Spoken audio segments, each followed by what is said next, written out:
and maybe only half our crew would be one and half on another, so we wouldn't lose a whole crew. Anyway, we'd be flying across there, and we could listen to those Germans on the submarine down. You could hear them on our radio. Yeah, we had a radio that you can turn on and hear the intercom and or that. Anyway, it was bitter cold, and we lost 4 of those planes across the Atlantic. 4 guys, 40 men, went down the Atlantic. They knew they was going to lose them, see. They knew they were going to be a loss. So now you're down to 40. Yeah, later on, that's what had happened. By the time we got through over there. Anyway, on this ship we dropped down, it looked like we stalled, and the ice, put a searchlight on the wing, ice, that thing. What happens, it gets heavier than the engines can. Engines blow air under it keeps the plane lift, but it's too heavy, that ice. We dropped down. Boy, I thought that was just about it. We threw out orange juice, mail, machine guns, ammunition. We threw out in the Atlantic. We dropped down to, we could see those. Oh, it wasn't 1,500 feet above it when we got that far. The waves on the Yeah, ocean. we almost went in. It finally got that low under there and survived. Now, Warren, when you get down lower to the ocean, Yeah. it warms up a little bit, doesn't it? Well, it might have in average case, but the North Atlantic, everything's cold. Oh, okay. And the thing about it is that the ice it ices up. See, if they'd had de-icers back then, it'd be all right. But the iced up weights it down. I thought we were going to land. I don't know, we landed in Scotland. If I'd been lucky enough, we'd gone over there and they'd take us to the Azores, which is in the Atlantic west of the African coastline, way out there by itself, and they'd tell us we could lay around the sunshine there for 30 days before we got on over there. And we always look forward to that in the Azores. But that we went over there, we landed in Scotland. And at the time we went to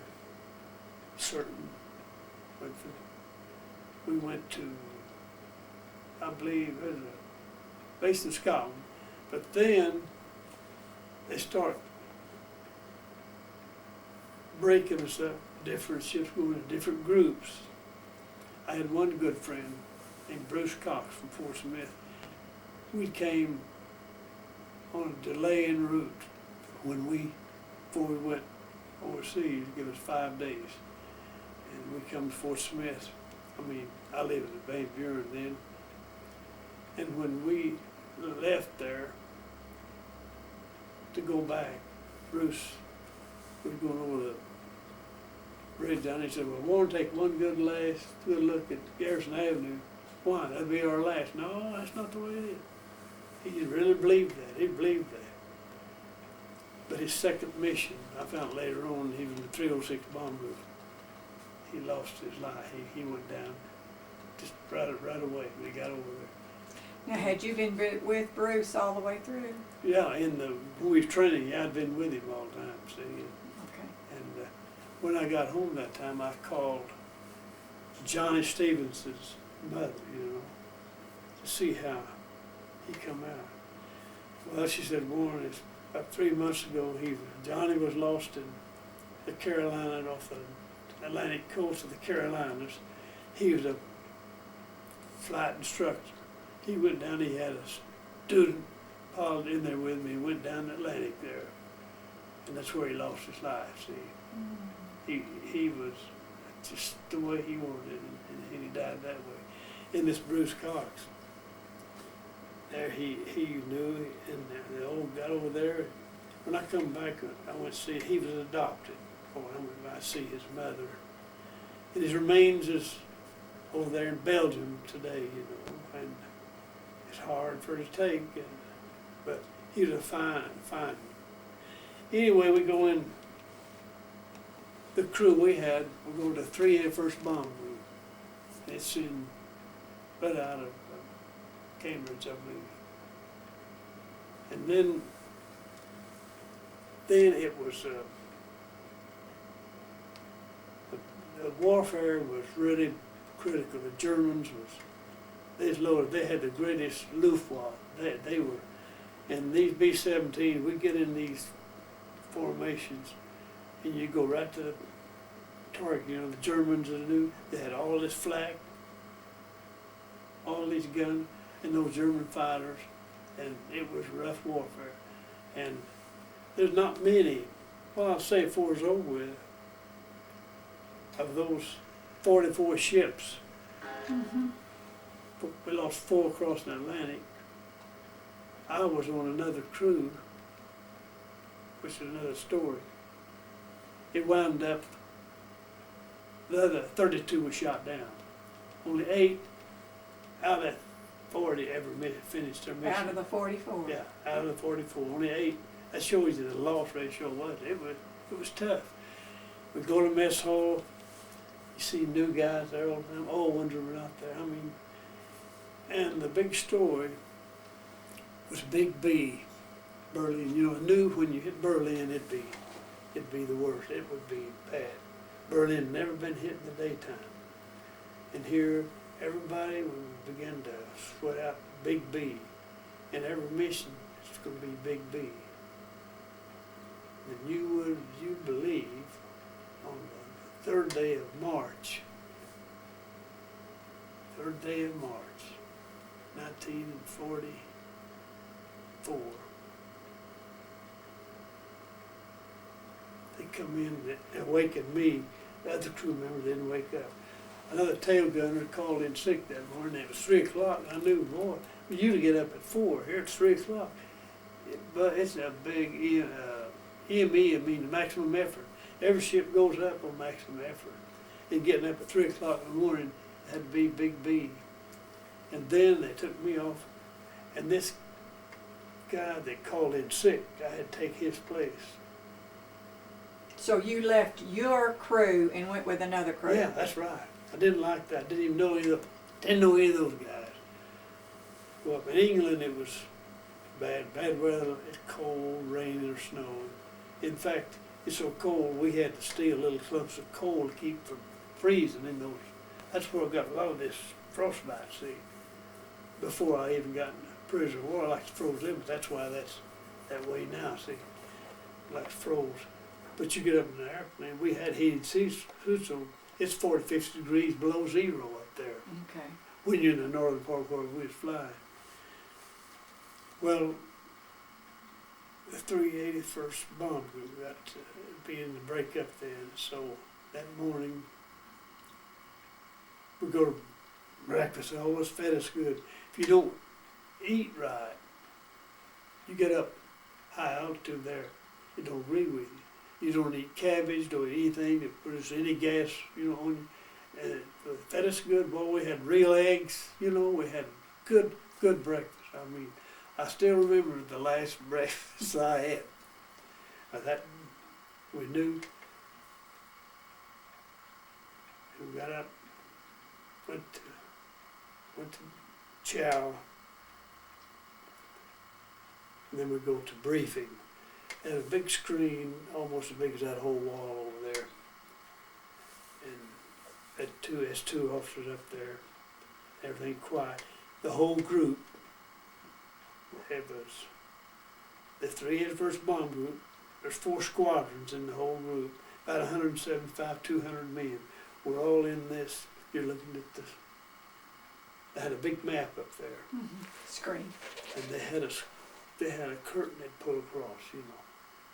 And here at 15 minutes or 10 minutes to 4, and usually it's getting up. We knew it was Berlin.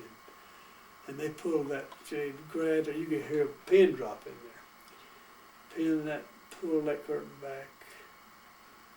And they had a orange ribbon or a string from where we went. It went across over Denmark into the Baltic Sea.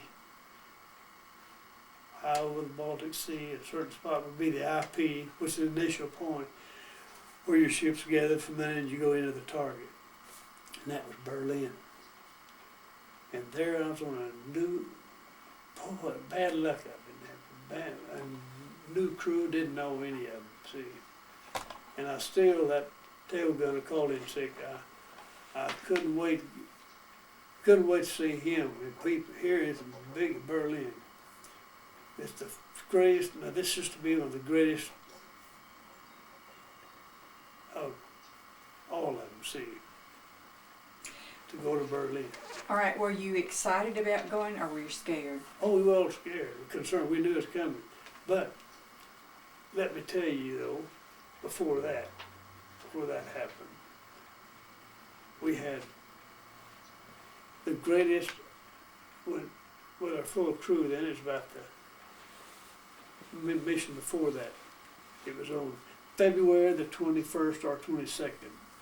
We went up to briefing. All officer of the S2 intel, boy, they said, oh, it's wonderful. It's going to be the greatest aerial armada of all time. They showed this whole map of the whole German. There's going to be Allied, American air power. There could be 10,000. He said, boys, when you go up there today, you're not going to see Germans. They'll all be American. That was really the greatest aerial armada of all time. It has never been equal since.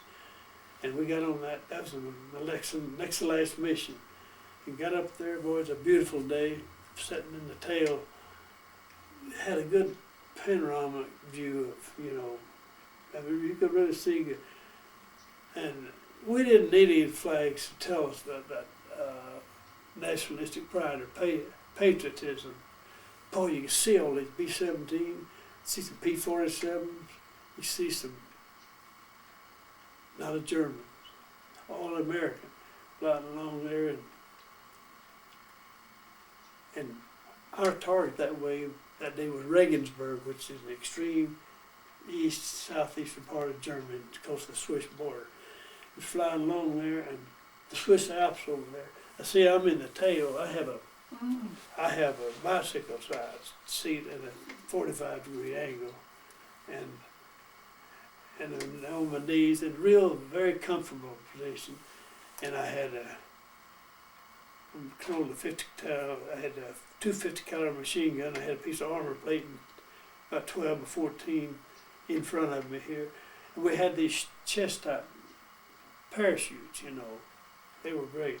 They snap on. You know. I always unhook one of them. I always have one hooked to you, see, in case it blows up, you might. And I was there just enjoying all. See the Swiss Alps, they were about as high as we were. That was a beautiful sight. Way over on the other side, I saw a fuzzy streak over there. I didn't know exactly what that was. Come back over here. And then I saw a streak go by, not 15 feet from us, a little bit higher than saw it go by. And it was the first rocket ever fired by anybody in the world, the Germans. We knew they had the rockets. British used to call them missiles. Those are missiles, but they wasn't rockets. They had missiles later on where you control them. We knew the Germans had the rockets, and that missed the whole formation. Looked at it was going. It was black exhaust, a little pink in the middle, a little white and black in the middle. That was the first rocket. And look over there, set a pilot, a Focke-Wulf 190. That's the latest, the newest German fighter plane. Focke-Wulf, made by the Focke-Wulf industry, and the Focke-Wulf 190. It was the newest, and that's what it was. Okay, now you're in the airplane, Yeah, well, you're looking out the tail. Yeah, I'm looking at and the you side. look over here to the side and you see a German plane. Yeah, L1, they just fired that rocket. Okay. Yeah, I saw him, looking at. He wasn't 12 feet, he was just out to under a wing just a little bit. And I looked over, and I'm in the tail by myself, and I could see a lot more than everybody else back there, see. And I looked right at him. He had a black helmet, his oxygen mask was black. He had black, I could see his hand on the stick. I mean, we're going about 175, 200 miles an hour. He's going about 350. See, that's how fast. But it was quick. I saw all. I can still see it. That was something to behold. I looked that pilot right straight in the eye. You know, this German. He fired this rocket, but where he come in about 1 o'clock high or level. But you get in there, he didn't get in the formation anywhere. We tried to fly close formation. He suicided one of them, get in there. He done for. There's too many guns in it. So he's trying to get by. I was on the upper edge there, and he fired it, missed the whole formation, see. And boy, he looked right, I looked right at him. I mean, now this is just Split second, but yeah. I can see the first rocket. And then he got out there, and I knew that, you know, it's 50. I can go 20 degrees this way, 20 that way, and 40 up and down, you know. And I knew, boy, if he keeps this up, we'll get out, I get that trigger one time, he'd be gone. But he knew what to do. He got out there and he turned on the left side and went right straight down. So he got out of there. And that's the last time I saw him, see. So you didn't get a chance because your gun wouldn't swing around that. And the one over there was the fuzzy, they did the same thing, one over there, and they missed the whole formation. Well, evidently I was one of very few that was able to see that, cause I just happened to be in the right place, the right second, and there he was, see. And I could still see that, first rocket, but he missed the whole thing, see. But anyway, that was February the 21st or 22nd. Now many of them, the 15th Air Force, they said it's the 22nd, but they all remember that. Because I remember flying on, I could look way off sometime, and I could see the B-25 coming up from Italy. We was getting that close to our target. I could see way those B-24s. They was coming up. It was a unbelievable force of aerial supremacy. So we had just about put everything in the air that we had. Oh, no, I don't know what Almost. they had. It was the biggest one, and I didn't see a single fighter in that. Well, they told us we'd be the only ones up there. See, Germans didn't come up there that day, but anyway, the Germans they had a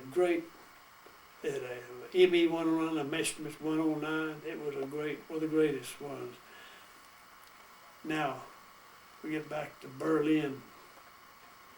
Is probably the most heavily defended one in Europe. Now, Palestine was bad. This Schweinfurt was bad, but Berlin. But you know, we took off. It was terrible weather. The 8th Air Force made a big mistake then when they picked March the 3rd. The weatherman was wrong. We crossed the channel with the North Sea part. And I remember looking down, I could see the Danish Strait from Denmark down there. And by the time we got there, I recognized that. I knew the weather was getting bad. If it gets any worse, they need to scrub the mission. We kept going on. And this corridor we was flying over Denmark, out on to the inlet open to the Baltic Sea out there. But the weather got worse. And we got over the Baltic Sea. Flak was unbelievable. It was a black mass. It was terrible. Didn't see a single German fighter then. Well, he had more sense to get out there then. When you got all that fighter, he's not going to get in there, see. We went along there, and it was a terrible sight. Visibility was down to 0, and it's dangerous right then. We should have been. They should have scrubbed the mission. About along that time, I felt something hit me, like somebody hit me in the back with a hammer. Right in my back there, and there's a piece of flak. And it just knocked me further, you know. But first thing, it didn't hurt too bad, but I was happy that it didn't hit a parachute. See, if I'd had a parachute on and Used to they had old backpacks, they'd ruined that.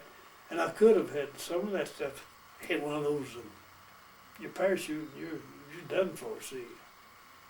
But anyway, that knocked me forward, it hurt, but I knew it wasn't too deep, see. And one to my left about that, I saw one ship just blow up. I could feel the concussion of it. Another one went right straight down, and another in front. This flak was really heavy. And about that time, we got word from the 8th Air Force to scrub the mission. We was on the IP ready to go in to hit Berlin from the north. It's impossible. So they scrubbed the mission. The 3-4 Course 190 showed up. Weather got a little where we had 10 or 20%. We saw, I remember we left the formation. And we got this bomb load on, and I heard that, and I didn't know any of these guys, or didn't know it. I heard the bombardier and the navigator arguing where they were, what we're going to, we got to get rid of. The pilot said something, we need to get rid of this load, yeah. And I heard them arguing about where to get rid of it. Well, one of them said the submarine bends are so far, well, they couldn't see where it was. Anyway, that time, there was no intercom. Intercom was shot out. Didn't hear nothing. And for the next hour and 15 minutes was really hell. We flew around there, and once in a while, I knew if 4 Course was out there because I could hear you throw gravel on a tin roof. Mm-hmm. You know, the German fighters had 20mm cannons. It's a little small shell, and when it hits it, it's like bunch of little shrapnel in it, see, and it scatters, it killed, and it also damaged. It was a great weapon for them. And I could hear it hitting. I knew they was firing at us. I could hear it on the metal, see.